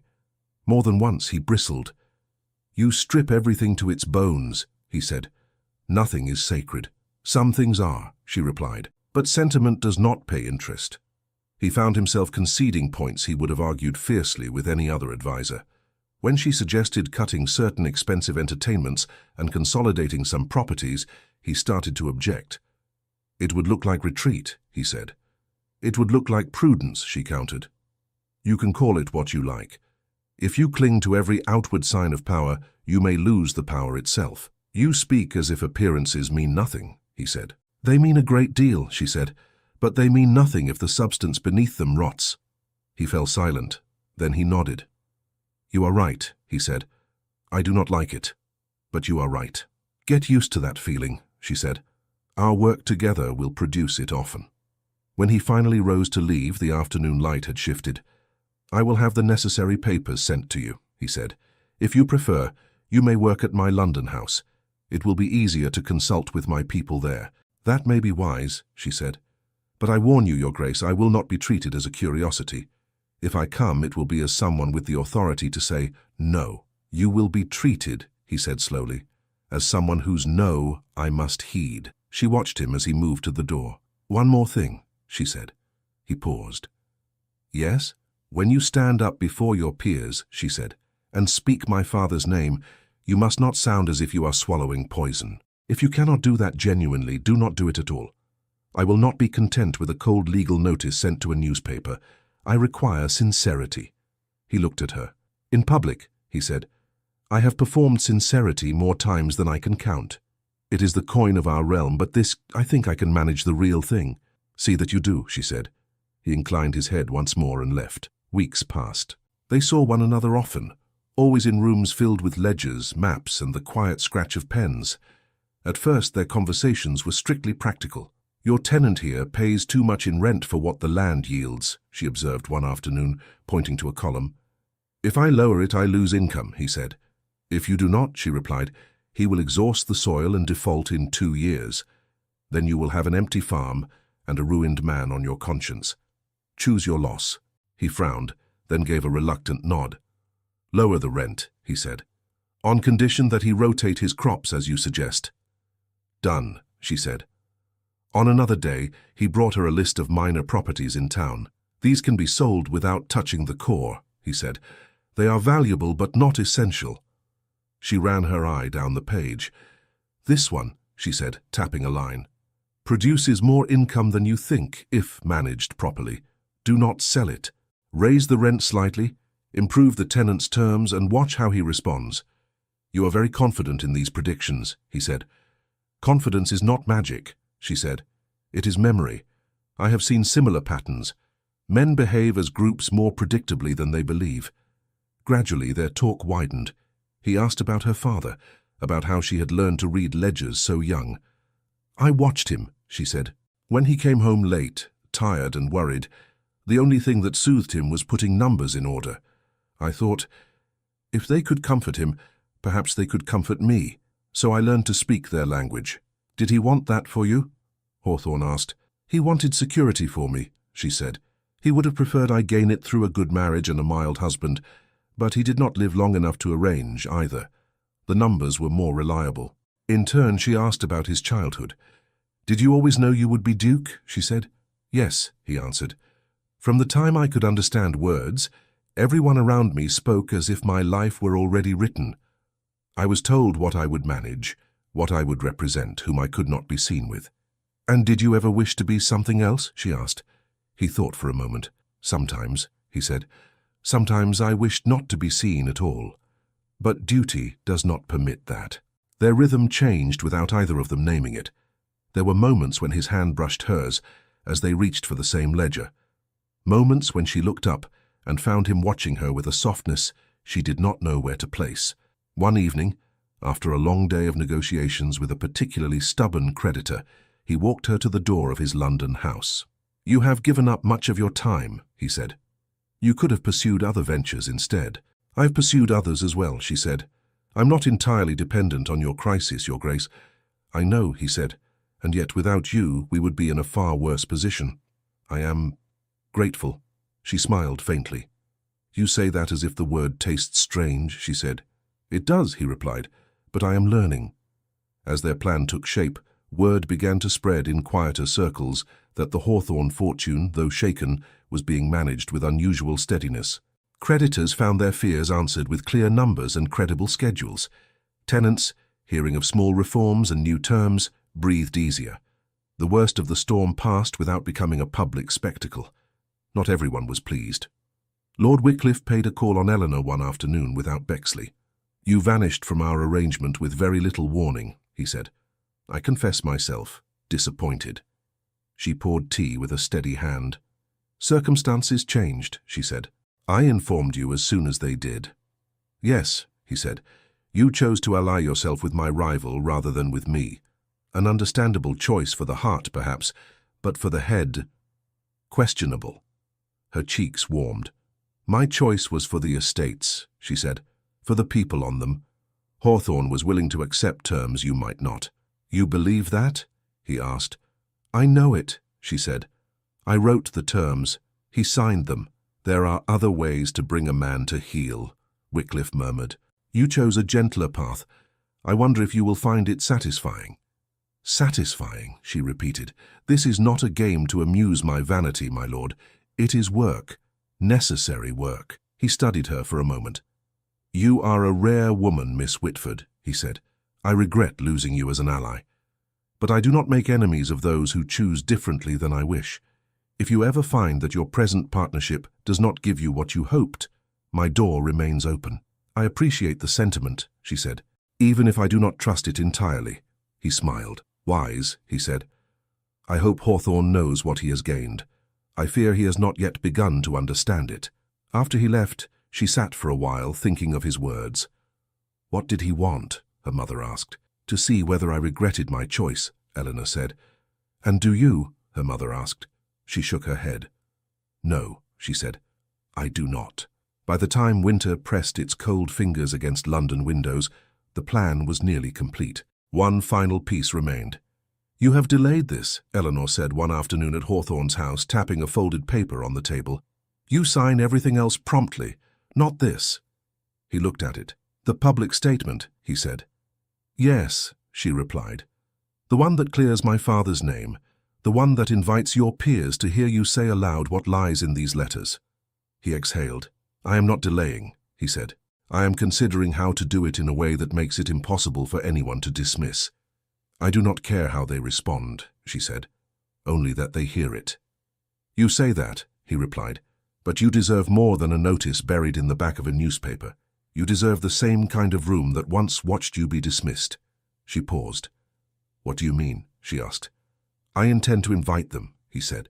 The men who saw me refuse your hand, the ones who knew your father's name only as a cautionary tale. I will speak there. You will be present if you wish. When I say that Arthur Whitford was wronged, and that his daughter has saved the Hawthorne estate from greater damage, they will have to look at you as they hear it. That is not necessary, she said quickly. It is, he answered. If I am to atone, it must be where the sin occurred. She looked at him, startled by the word. You are serious, she said. Yes, he said, and I will sign this now to prove it. He took up his pen and signed the statement with a firm hand. Then he slid it to her. Will this suffice? He asked. She read the words. They were clear and direct. Yes, she said softly. It will. Their eyes met over the paper. For a moment the ledgers and contracts between them seemed to fade. There was only the knowledge of what they had walked through together, humiliation, revelation, reluctant trust. After this gathering, he said quietly, after your father's name is restored, there is another matter I wish to discuss with you. What matter? She asked. He smiled slightly. Numbers can wait, he said. This cannot, but it is better left for another day. She felt a flicker of something she refused to name. As you wish, Your Grace, she said. He stood and offered his arm in an ordinary gesture of courtesy that now felt like something more. Come, he said. Let me see you to your carriage. We have a great deal yet to prepare, and I would have you reach home before the streets turn to ice. As she placed her hand on his arm and walked beside him, Eleanor realized that the world she had known a year ago, the world where dukes refused her hand and her father's name was a shadow, had already changed beyond recognition. The night of the gathering arrived with a hush over the city, as if London itself were waiting to hear what would be said. Eleanor stood before the small looking-glass, fastening the last ribbon on her gown. It was not new, but she had had it altered. The fabric fell cleanly, without frills, the color deep enough to flatter but not to boast. Around her throat, she wore a simple pendant that had been her father's, a small silver disc with no ornament but a tiny engraved W. Her mother watched from the chair by the bed. You look like yourself, Mrs. Whitford said, not like someone dressed to impress strangers. That is fortunate, Eleanor replied. I have no intention of becoming someone else for their comfort. Her mother's hands tightened in her lap. "Are you certain you wish to do this?" she asked. "You could have let him send a notice to the papers and be done. This is a spectacle." "It is a correction," Eleanor said quietly. "The spectacle already occurred.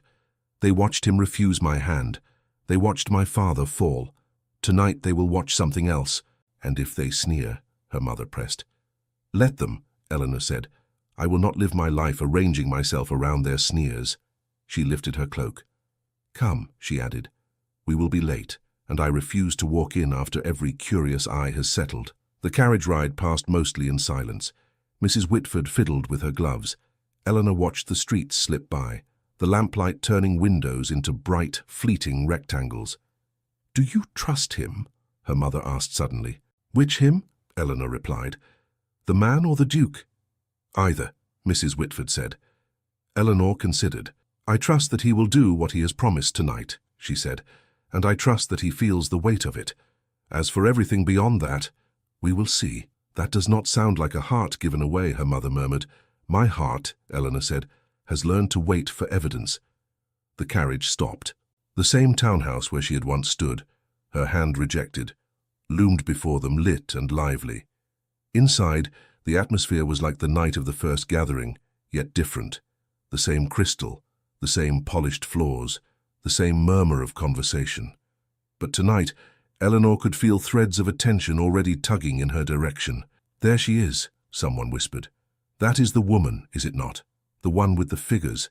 "And the Duke," another voice said quietly. "Have you heard? He has done something unheard of. He has made her his, what did they call it, partner. Partner in ruin, perhaps," someone else murmured. Eleanor walked forward as if she heard nothing. Bexley approached them, bowing with genuine warmth. "Miss Whitford," he said. "Mrs. Whitford, welcome. I am honored you came. You seem to make a habit of inviting us to evenings that alter our lives," Eleanor said dryly. "Then I hope this one will leave a better taste in your mouth than the last," he replied. "You have my word that if anyone behaves like a fool, it will not be my doing." "You cannot control a duke," Mrs. Whitford said. "Tonight," Bexley answered, "I am not so sure of that." He turned as a new arrival came into view. Lord Wycliffe, elegant as ever, moved through the crowd with an easy smile. When his eyes fell on Eleanor, he changed course and joined them. "Miss Whitford," he said, bowing, "I see I was right to say Hawthorne does not yet understand what he has gained. Tonight, he will discover it in front of all his friends." "Or enemies," Eleanor said. "In this room," Wycliffe replied. "Those are often the same people." His gaze softened. "Do not be anxious," he added in a lower tone. "You're on the right side of history this evening. That is more than most of us can say at any party." "I thought you disliked losing," she said. "I dislike boredom more," he answered lightly. "And I must admit, you have made the outcome far more interesting. I shall enjoy watching our noble friend swallow his pride. I will enjoy it even more knowing you insisted he do so with grace." He stepped back as a rustle passed through the room. Heads turned toward the doorway. The Duke of Hawthorne had arrived. He wore black as usual, but there was a deliberate simplicity to it tonight. No showy embroidery, no unnecessary ornament. He greeted the host, nodded to acquaintances, endured a few obvious attempts at curiosity disguised as politeness. Then his gaze found Eleanor. For a moment, that was all, a look across the center of the room. The last time they had stood in such a circle of eyes, he had refused to meet her halfway. Tonight he moved toward her without hesitation. "Miss Whitford," he said when he reached her. "Mrs. Whitford." "Your Grace," Eleanor replied. Her mother dipped a stiff curtsy. "You honor my daughter tonight," Mrs. Whitford said. "I hope you mean it." His jaw tightened. "I do," he said simply. Bexley clapped his hands for attention, saving them from further awkwardness. "My friends," he called, "if you will indulge me for a few moments, our host of honor this evening has something to say. I suggest you listen carefully. It is not every day that a duke invites witnesses when he chooses to speak of his own errors." A stir. Some exchanged skeptical looks. Others leaned forward, eager. Hawthorne stepped into the center of the room. There was no platform, no grand chair, only a cleared space and many faces. He glanced once at Eleanor. She gave the smallest nod. Then he began. "Ladies and gentlemen," he said, You are accustomed to hearing men in my position speak of duty, of tradition, of honor. I have done so myself often enough. Tonight, however, I must speak of something less comfortable. Correction. The room grew quiet. Years ago, he continued, my father entered into a partnership with a merchant of this city. Some of you will remember the name. Mr. Arthur Whitford. You may also remember that when the venture failed, blame attached almost entirely to him. My house remained untouched in reputation, while his bore the burden of public disapproval. There was a small murmur. A few older men exchanged looks. Mrs. Whitford's hand closed around her daughter's arm. Recently, Hawthorne went on, I learned that the fault was not his alone. Decisions were made in my father's name by a steward he trusted, decisions that shifted loss away from our ledgers and onto Mr. Whitford's. My father approved these measures, believing perhaps that quiet assistance afterward would make up for the public damage. It did not. Mr. Whitford's name suffered in circles that knew nothing of private concessions. A woman near the wall whispered, I remember. My husband refused him credit after that. Hawthorne's voice remained steady, but Eleanor could see the effort it cost him. I cannot ask you to judge my father with my eyes, he said. I loved him. I respected much of what he did. But love must not blind us to harm. The fact remains, Arthur Whitford bore more blame than he should have. My house benefited from that silence. That is an injustice. I will not allow it to stand uncorrected while I bear the title of Hawthorne. He paused, letting the words settle. Therefore, he continued, I state clearly and without qualification that Mr. Arthur Whitford was an honorable man. The venture he shared with us did not fail through his greed, incompetence, or dishonesty. Any who repeated such tales did him wrong. His eyes moved over the crowd. Some of you may have done so without knowing better. I forgive you for that, he said. But I ask you now to replace the story you carried. When you speak his name in future, speak it with respect. Eleanor's throat tightened. Her father's name, spoken like that in such a room, sounded strange and clean. Hawthorne went on. There is more, he said. Not long ago, at a gathering not unlike this one, I met his daughter. You know her as Miss Eleanor Whitford. Some of you were present when I allowed my pride and prejudice to override simple courtesy. I did not take her hand when it was offered. I dismissed her publicly. It was a small gesture in your eyes, perhaps. To her it was a humiliation. To me now it is a source of lasting shame. He turned to face Eleanor fully. I was wrong, he said. I was wrong in that moment, and I was wrong in the assumptions that led to it.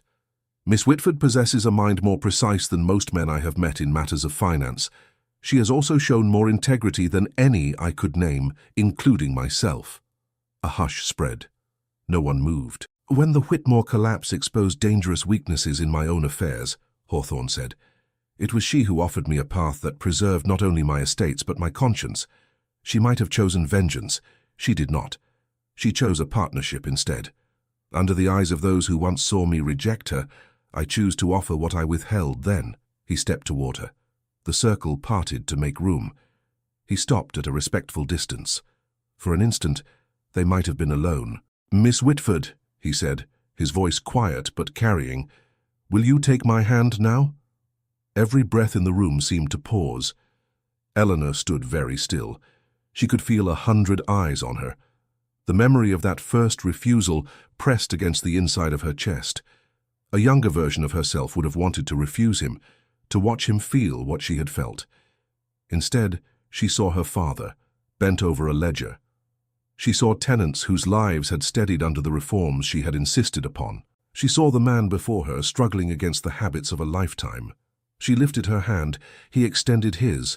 This time, when their palms met, his grip was firm and steady. No hesitation, no reluctance. The room exhaled. Someone clapped once, impulsively. Another followed. Within moments, a ripple of applause spread, uncertain at first, then more sure. It was not entirely for him. Hawthorne released her hand but did not step away. I also wish you to know, he said to the room, that Miss Whitford is not merely an advisor I consult when it suits me. From this day forward, she is my acknowledged partner in all financial matters concerning my estates. Decisions will bear both our judgment. Contracts will carry both our names. If you wish to deal with Hawthorne, You must learn to deal with Whitford as well. That produced another stir. Some in the room looked startled, others looked impressed. A few looked displeased. Wycliffe smiled faintly as if enjoying the spectacle. Bexley, standing by the fireplace, gave Eleanor an encouraging nod. Hawthorne inclined his head to the gathering. "That is all I meant to say," he concluded. "You may now return to more pleasant topics. I assure you mine will be occupied with ledgers again tomorrow." The room broke into clusters once more, but the air had changed. People came forward, cautiously at first, to speak to Eleanor. "Miss Whitford," one gentleman said, "I did not realize I misjudged your father's case. I see that now." "Your words do not mend the past," she answered, not unkindly, "but they may shape what you say in future. That will be enough." A lady leaned close. "You must be very brave," she whispered. "I could hardly stand while so many watched." "Bravery," Eleanor replied, "is sometimes only the refusal to move when your knees want to bend." Later, Wycliffe found her near a window. "Congratulations," he said lightly. "You have managed to make half the room feel both guilty and fascinated.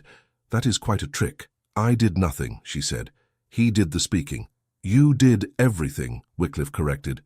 "You gave him the chance and the terms and the courage. Do not underestimate your own influence, Miss Whitford. It will be your undoing if you do." "Do you regret losing our alliance?" she asked. "I regret losing the pleasure of working beside you," he said. "But I am not blind. You have chosen the larger game. I bear you no ill will. Just remember, you have tied yourself to a man who carries the weight of an ancient name. That weight can bow even a strong back." "Then I will stand beside him and share it," she said. He smiled. "I do not envy him his debts any longer," he said. "I envy him you." He bowed and melted back into the crowd. At some point, Eleanor became aware that Hawthorne had vanished from the center of the room. She scanned the faces, but he was nowhere in sight. Her mother tugged at her sleeve. "Go and find him," Mrs. Whitford said softly. "He said he had more to speak of. It may be tonight he means to do it." "And if he means to speak only of business?" Eleanor asked. "Then you will know," her mother replied. "And if he means something else, you should know that as well." Eleanor slipped out of the main drawing room and into a quieter corridor. She found an open door leading to a smaller library. The fire there burned lower, the room half-shadowed. Hawthorne stood by the window, one hand on the back of a chair, the other resting on the sill. He turned when she entered. "I wondered how long before you escaped," he said. "I might say the same," she replied. He gave a faint smile. "I have spent a lifetime in rooms like that," he said. "They tire me now more than they used to. Tonight, especially." "You did well," she said simply. "Did I?" he asked. "Some of them looked as if I had announced an intention to sell the estate and become a dancer." "You surprised them," she said. "They built a picture of you in their minds. You changed it. People do not like seeing their pictures spoiled." "And you?" he asked. "Did I meet your expectations?" She hesitated. "You exceeded them," she said. "Not because you spoke perfectly, but because you spoke plainly. My father would have been astonished to hear his name on your lips like that." "Would he have forgiven us?" Hawthorne asked. "I do not know," she said, "but I think he would have respected the attempt, and he would have liked the figures." They stood in companionable silence for a moment, the noise from the other room a muted hum. "There is something else," he said at last, "something I have meant to say for weeks. Tonight seems as good a moment as any, if you can bear another declaration." "Another?" she said. "You are becoming very skilled at them." "I have had an excellent tutor," he replied. "You taught me that words must match deeds. I have spent some time ensuring I could match these before I spoke them." Her heart began to beat faster. "Go on," she said, keeping her voice light. He moved closer, not enough to crowd her, but enough that she could see the small lines at the corners of his eyes, the tiredness and something else. "When you first came into my notice," he said, "I saw only a challenge to my habits. A woman where I expected a man. A commoner where I expected an equal in rank. I was foolish enough to think those things mattered most. I refused your hand because I feared what others would say if I acknowledged you openly." "I remember," she said softly. "I know," he replied. "I have tried since then to do more than remember. I have tried to understand what lay beneath that fear. Pride, certainly. Cowardice, if I am honest. but also a narrow idea of what my life could be, of what sort of woman could stand at my side. "And what sort is that now?" she asked. "The kind who will tell me when I am wrong," he said. "The kind who will not be impressed by my title or silenced by my displeasure. The kind who will look at a field and see not only crops but families. The kind whose mind I trust more than my own when it comes to decisions that matter." "You value my mind," she said. "That is clear. But a partnership of numbers is one thing. A partnership of lives is another." "Yes," he said quietly. "That is what I have come to speak of. Numbers we have already agreed upon. I wish to know whether you could imagine sharing something far less orderly." Her breath caught. "You speak of marriage," she said. "Yes," he answered. "I speak of marriage, not as a rescue for you or an adornment for me, as a joining of equals, as far as the law will allow it, and further in practice." She looked away for a moment, gathering herself. "You must know," she said, "that marriage is no light step for a woman.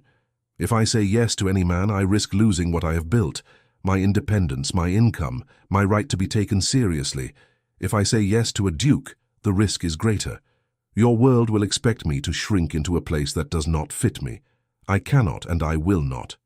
"I do not wish you to shrink," he said. "I wish you to expand, to take up space I did not know could be filled. I cannot change every law, but I can make vows that bind me more strictly than any statute. If you marry me, your investments remain your own.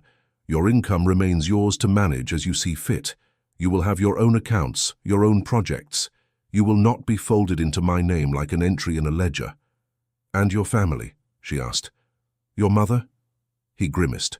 "My mother will not rejoice at first," he admitted. "She dreamed of alliances with titles and acres, not ledgers and ink. But she has also seen what you have already done. She knows I could not have steadied the estates without you. She may complain. She may attempt to freeze you with glances. I will not allow her to succeed. The household will know that you are mistress in more than name. Those who cannot accept that may find other employment." "You say that now," Eleanor said. "It is easy to be bold in a quiet room." "It was not easy to speak in that crowded one," he replied. "Yet I did. Judge me by what you have seen since I knelt in your sitting room, not by the way I behaved before." She met his gaze again. There was no flippancy in it, only earnestness and a forming hope he was trying very hard to hide. "I have conditions," she said. "I would expect nothing less," he answered. "If I marry you," she said, "my mother must have a home with us, or near us, as she prefers. She has borne too much to be left alone in some rented house while I go off to live in comfort." "Agreed," he said at once. "She shall have rooms in my house or a cottage on the estate, whichever she chooses." "I must retain my right to advise and to refuse," she went on, "not only on matters of business, but on anything that touches the land and the people on it. If I see a wrong, I will speak. You must promise to listen, even if you dislike what you hear." "I promise," he said. "I may argue, but I will listen." "And there must be truth between us," she said. "No quiet letters sliding blame from one name to another. No decisions made in shadow because they are easier than facing the light. If I am to tie my life to yours, I will not live in a house built on concealed ledgers." He nodded. "Truth," he said, "as far as we can bear it, and when we cannot bear it, we will learn." She drew a breath, letting his words settle. "You have answered quickly," she said. "You may regret so many promises later." "I have spent half my life refusing to promise anything that might bind me," he replied. "I think it is time I bound myself to something worthy."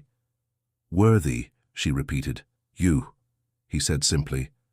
The quiet in the room deepened. "You have not yet said whether you feel anything for me," she said, the words awkward on her tongue. He smiled, a little crookedly. "I have been speaking around it in longer sentences," he said. "Let me be plain now. I love you, Eleanor. I have tried to name it other things. Gratitude, admiration, respect. They are there, but they are not enough. When you are not in the room, I look for you. When you are, the air feels more possible. You have changed the way I think, the way I speak, the way I face my own reflection.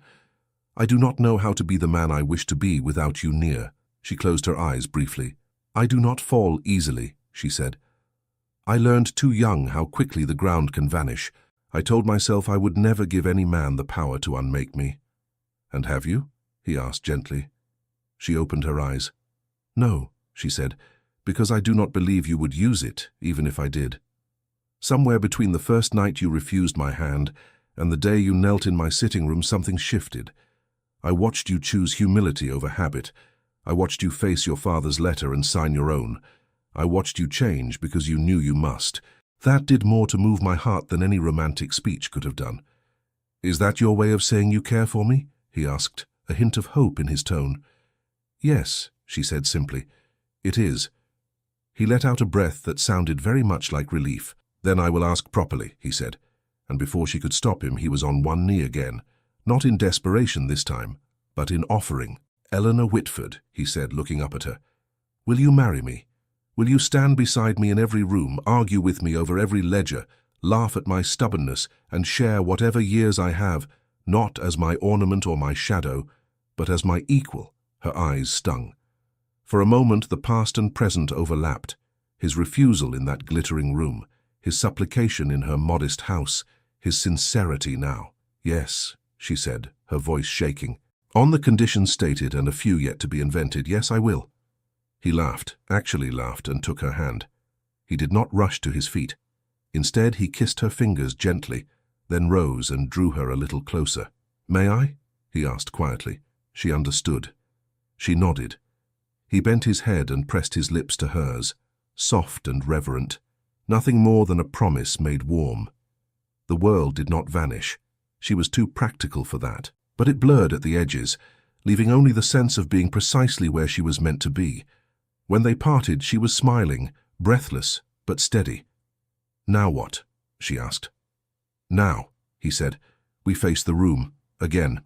Only this time, if anyone dares whisper, they will do so knowing that the woman they whisper about has the power to cancel their loans. She laughed. That is not a romantic statement, Your Grace, she said. It is the most romantic I have, he replied. I fell in love with your mind. You cannot expect me to stop speaking like a man who understands interest. They returned to the main room together. The shift in their manner did not go unnoticed. Bexley's eyes widened. Mrs. Whitford leaned forward, hand to her heart. Hawthorne caught the host's eye. Bexley, he called, I must impose upon your hospitality once more. My house is already in tatters from tonight's revelations, Bexley said cheerfully. You may as well finish it off. What now? A brief announcement, Hawthorne said. Then I will stop assaulting your guests with my voice. He turned to the crowd again. This time, he did not move to the center. He simply stood where he was, Eleanor's hand on his arm. One more thing, he said. Since I have already shocked you once, I may as well complete the task. Miss Whitford has done me the great honor of agreeing to become my wife. The room reacted as if a stone had been tossed into water. Gasps, exclamations, a few delighted claps, a few murmurs of disapproval muffled quickly.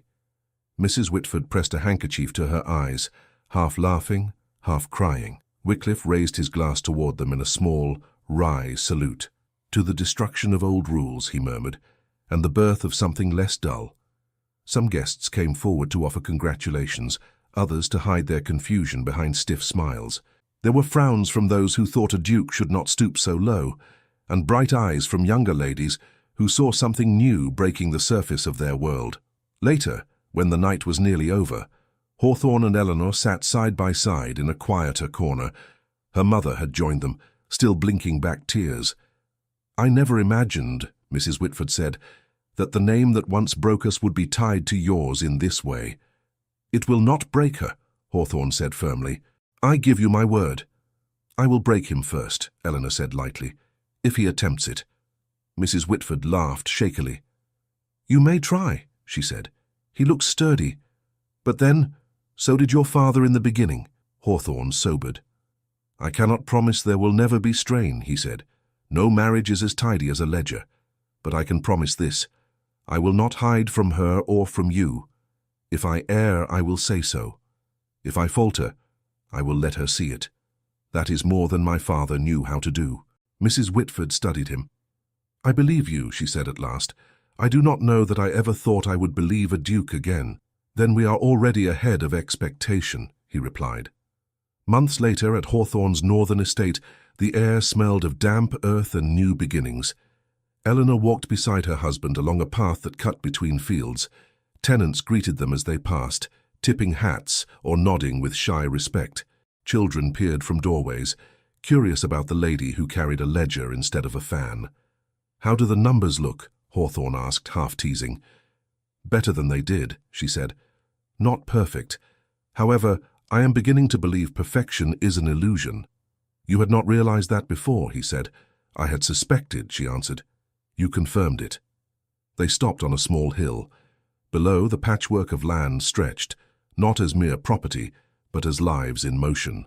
"We have done some good," he said quietly. "We have begun," she replied. "The rest will be in the daily choices, the dull work. That is where most futures are saved or lost." He looked at her, the wind catching a loose strand of her hair. "Do you ever regret," he asked, "not signing with Wycliffe?" She smiled. "Sometimes," she said.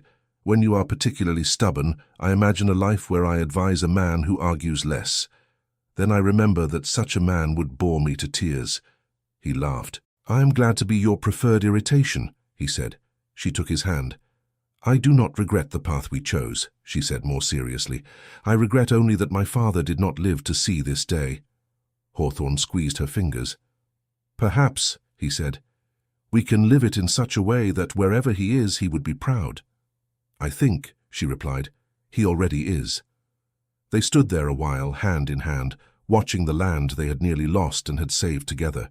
The Duke, who had once refused a commoner's touch, now held it as if it were the clearest sign of his own redemption. Life did not become simple. It never does. There were disputes, poor harvests, stubborn neighbors, and the enduring weight of expectation. But there was also laughter over ledgers, midnight conversations by the fire, shared decisions, and the quiet comfort of knowing that when one stumbled, the other would not stand aside and watch. In the end, what began as a humiliation became a hinge. A refused handshake turned into a bond that no scandal could undo, a partnership that turned pride into humility, injustice into repair, and chance meetings into chosen vows. And if in years to come someone in London whispered, "Do you remember when the Duke of Hawthorne would not touch that woman's hand?" there would always be another voice to answer, "Yes, and do you see how he has held it ever since?" Thank you so much for listening to this story all the way to the end. We hope it moved you as much as it moved us while telling it. We'd love to hear your thoughts. Leave us a comment telling us where you're listening from and what you liked the most. Rate this story from 0 to 10. What score would you give it? If you enjoyed this story, don't forget to subscribe to the channel and leave a like as a show of support. That really motivates us to keep creating and sharing more stories full of emotion and life lessons. And before we go, we want to remind you that an exciting and heartwarming story recommendation will appear on the final screen. If you'd like to enjoy it, just click on the video. Thank you once again for being here, and we'll see you in the next story.